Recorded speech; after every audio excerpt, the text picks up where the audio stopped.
Have you ever wondered bakit sa ibang cookie recipes, baking soda ang ginagamit, pero sa iba, baking powder, tapos may iba ring recipes na yung dalawa yung nilalagay?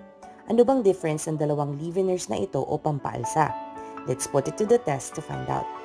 Agad-agad mapapansin nyo na mas nag-spread out yung may baking soda kaysa dun sa may baking powder lang.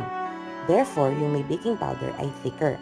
Another thing that you can notice is mas nag-brown yung may baking soda at mas maputla yung may baking powder. Napansin ko rin na mas matagal maluto yung may baking powder lang. Pagdating naman sa texture, mas chewy yung may baking soda while yung may baking powder lang ay softer.